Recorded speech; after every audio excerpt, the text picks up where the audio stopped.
very high standards. So if you also get this benefit, then you'll find your life is just on a whole new platform.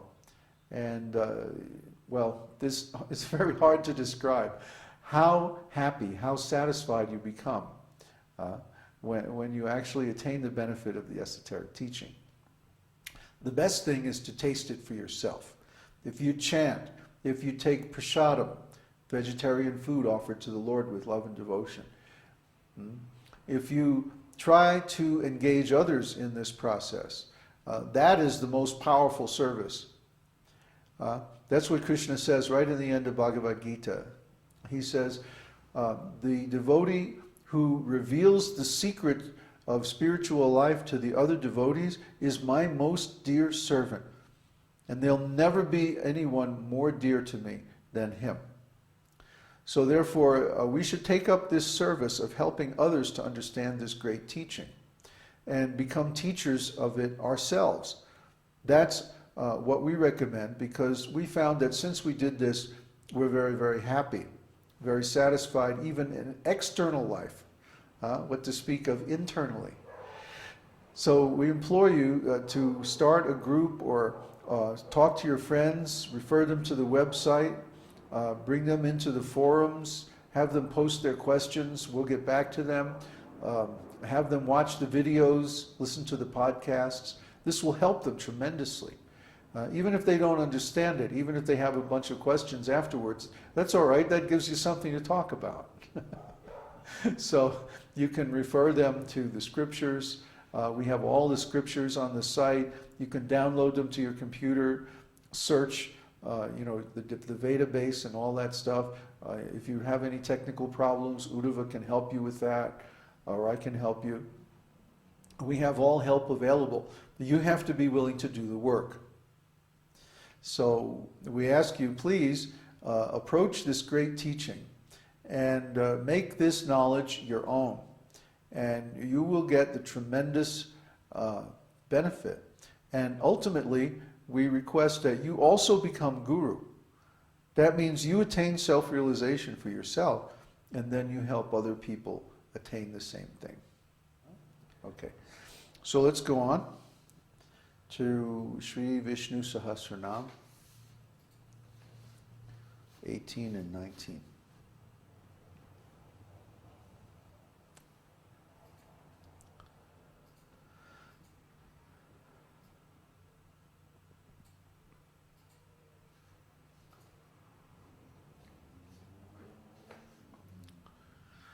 Om Namo Bhagavate Vasudevaya.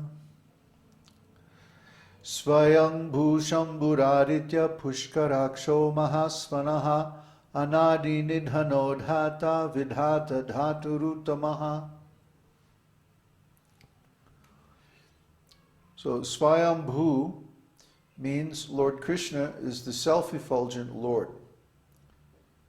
Swayam means by himself, and Bhu means effulgent. Bhu refers to the process of emanation. And the Lord emanates both the spiritual energy and the material energy through his different expansions. And he is actually the source of all material and spiritual worlds. His effulgence is called the Brahman. Brahman is the root substance of all manifestations. But you notice that we say the Brahman comes from Krishna's form. It's the effulgence of Krishna's form. That means that Krishna's form is not made of Brahman.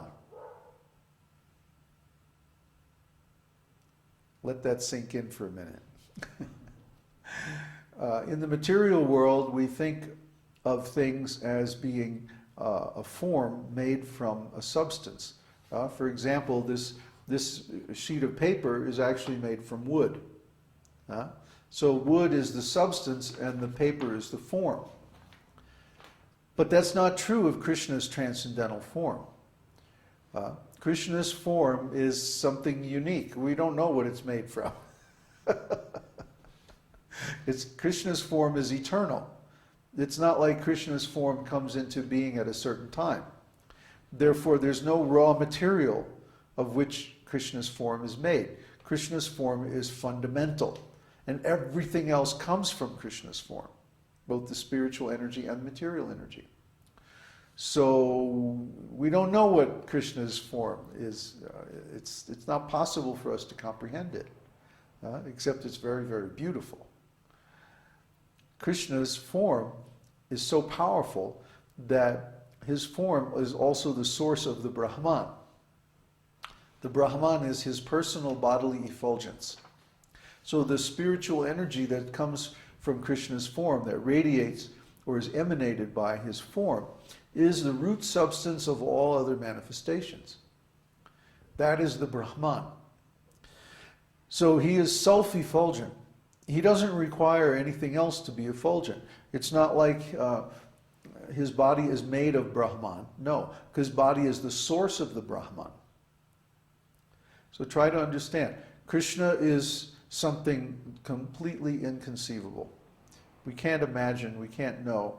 We don't have the power to understand what Krishna is. He's always a mystery. He's always an enigma, even to his closest devotees. Because he's the source of everything.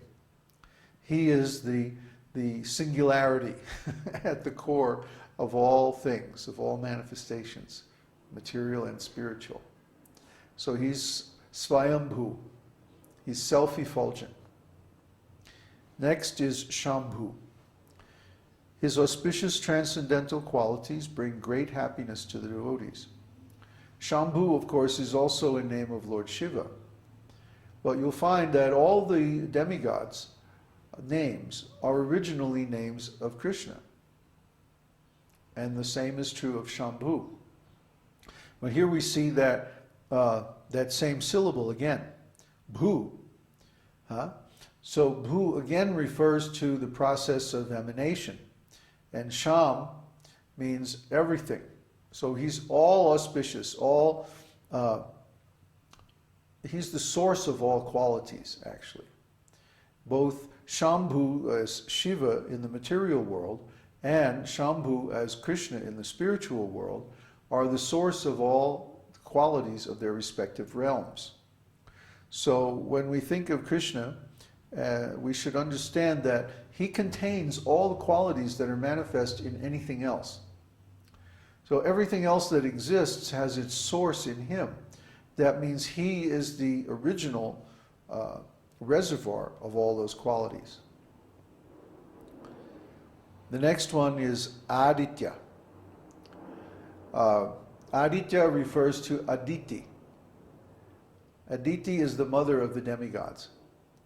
There are two sisters, Diti and Aditi. Diti is the mother of the demons, and Aditi is the mother of the demigods. So Krishna becomes the son of Aditi as Vamanadev. His incarnation of Vamanadev is when Bali Maharaj had taken over the universe from the demigods. Bali Maharaj is from a demon family. He's from one of the sons of Diti. And then Vamanadev took birth as one of the sons of Aditi. And that way he became the brother of Indra, the younger brother of Indra. Indra is one of the sons of Aditi. And so when Vamana appeared, he appeared as the son of Aditi. And then he went to Indra's planet, where Bali Maharaj had even taken over the throne of Indra and the palace and everything, kicked Indra out. And the demons are so intelligent, you know. And the spiritual master of the demons is Shukracharya. Shukra, of course, is Venus. So the philosophy of the demons is eat, drink, and be merry. Celebrate life. Enjoy. And then when you're satisfied, we'll have a little spiritual life. Of course, we never get to the point where we're satisfied, so that means we don't have really any spiritual life. This was exactly my experience in the USA, except, of course, at Neville's place, because he's a devotee. But the other people I stayed with out in California, oh my God, there's a constant material engagement. No real spiritual life. Huh? So this is the lifestyle of the demons. And this is the philosophy of Shukracharya, who is the spiritual master of the demons. So when Vamanadev came to Bali Maharaj, he came as a Brahmana. And of course, the Kshatriyas, the kings, are supposed to give charity to the Brahmanas. So Vamanadev approached Bali Maharaj and he said, please give me 3 steps of land. Now this is a traditional Vedic thing. 3 steps of land means enough room to sit down and meditate. The Brahmanas, their business is to sit down and meditate on the Lord and to cultivate